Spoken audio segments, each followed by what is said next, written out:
வணக்கம். இன்றைக்கி வீடியோவில் நம்ம கத்திரிக்காயும் கருவாடும் தட்டைப்பயிரும் போட்டு சூப்பரான புளிக்குழம்பு எப்படி செய்கிறதுன்னு பார்க்க போகிறோங்க. ஃபஸ்ட்டு தட்டைப்பயிரை வேக வச்சிடலாங்க. அதுக்கு ஸ்டவ் ஆன் பண்ணி ஒரு குக்கர் அடுப்பில் வச்சு அதில் ஒரு கப் அளவுக்கு தட்டைப்பயிறு சேர்த்துக்கிறேங்க. சேர்த்துட்டு இதை முதல்ல நல்லா வாசனை வர்ற வரைக்கும் வறுத்து எடுத்துக்கலாங்க.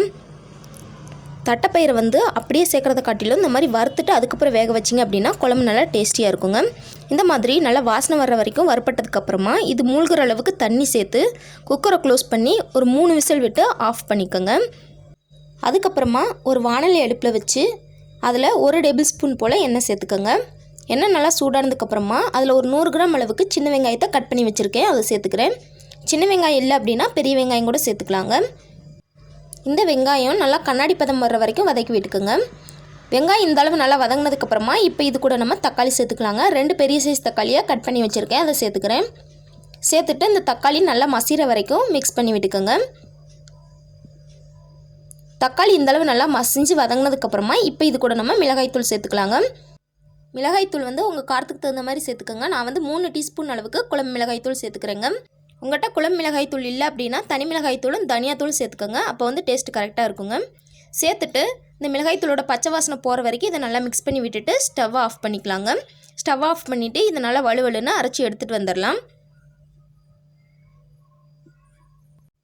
இப்போது மறுபடியும் ஒரு வாணலி அடுப்பில் வச்சு அதில் 2 டேபிள் ஸ்பூன் அளவுக்கு எண்ணெய் சேர்த்துக்குங்க. எண்ணெய் நல்லா சூடானதுக்கப்புறமா அதில் 1/2 டீஸ்பூன் அளவுக்கு வெந்தயம் சேர்த்துக்கிறோங்க. புளிக்குழம்புக்கு எப்போவுமே வெந்தயம் சேர்த்து தாளித்தோம்னா குழம்பு நல்லா டேஸ்ட்டாக இருக்குங்க. வெந்தயம் நல்லா செவந்ததுக்கப்புறமா 7லேருந்து 8 பல் போல் பூண்டு, ஒரு 10லேருந்து 12 சின்ன வெங்காயத்தையும் சேர்த்துக்கலாங்க. கட் பண்ணாமல் அப்படியே முழுசாக சேர்த்துக்கோங்க. சேர்த்துட்டு இதை நல்லா வதக்கி விட்டுக்கோங்க. வெங்காயமும் பூண்டும் இந்த அளவு நல்லா வதங்கினதுக்கப்புறமா இப்போ இது கூட நம்ம கத்திரிக்காய் சேர்த்துக்க போகிறோங்க. நான் 2 கத்திரிக்காயை நீல வாக்கில் கட் பண்ணி கழுவி எடுத்து வச்சுருக்கேன், அதை சேர்த்துக்கிறேன். சேர்த்துட்டு இதை ஒரு 2 நிமிஷம் நல்லா இந்த மாதிரி வதக்கி விட்டுருங்க. இந்த மாதிரி 2 நிமிஷம் நல்லா வதக்கினதுக்கப்புறமா இப்போ இது கூட நம்ம வேக வச்சு எடுத்து வச்சுருக்க தட்டைப்பயிரை சேர்த்துக்கலாங்க. தட்டைப்பயிறு சேர்த்துட்டு நல்லா மிக்ஸ் பண்ணி விட்டுக்கோங்க. இப்போ இந்த குழம்புக்கு தேவையான அளவு உப்பு சேர்த்துக்கலாங்க. அதுக்கப்புறம் ஒரு 1/4 டீஸ்பூன் அளவுக்கு மஞ்சள் தூள் சேர்த்துக்கலாங்க. சேர்த்துட்டு இதை நல்லா மிக்ஸ் பண்ணி விட்டுருங்க. இந்த அளவு நல்லா மிக்ஸ் பண்ணி விட்டதுக்கப்புறமா இப்போ இது கூட நம்ம ஏற்கனவே அரைச்சி எடுத்து வச்சுருக்க வெங்காயம் தக்காளி மிளகாய் தூள் பேஸ்ட்டு சேர்த்துக்கலாங்க. கூடவே கொஞ்சமாக தண்ணி சேர்த்து இதை நல்லா மிக்ஸ் பண்ணி விட்டுக்கோங்க. இந்த மாதிரி நல்லா மிக்ஸ் பண்ணி விட்டுட்டு இதை நல்லா ஒரு கொதி வர்ற வரைக்கும் அப்படியே விட்டுருங்க. இந்த மாதிரி ஒரு கொதி வந்ததுக்கப்புறமா இப்போ இது கூட நம்ம புளிக்கரைசல் சேர்த்துக்கலாங்க. ஒரு நெல்லிக்காய் சைஸ் அளவுள்ள புளியை தண்ணியில் ஊற வச்சு கரைச்சி எடுத்து வச்சுருக்கேன். அந்த புளிக்கரைசலை இப்போ இது கூட ஊற்றிக்கலாங்க. புளிக்கரைசலை சேர்த்துட்டு மறுபடியும் இதை நல்லா மிக்ஸ் பண்ணி விட்டு ஒரு கொதி விட்டுக்கலாங்க.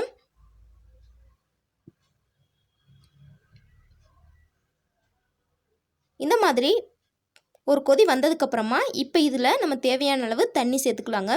உங்களுக்கு குழம்பு எந்த அளவு திக்காக வேணுமோ அதுக்கு தகுந்த மாதிரி தண்ணி ஊற்றிக்கோங்க.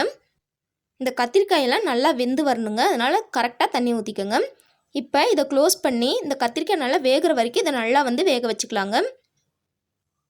பாருங்கள், குழம்புல இருக்க கத்திரிக்காயெல்லாம் நல்லா வெந்து குழம்பு நல்லா கொதிச்சு வந்துருச்சுங்க. இந்த ஸ்டேஜில் நம்ம கருவாடு சேர்த்துக்கலாங்க.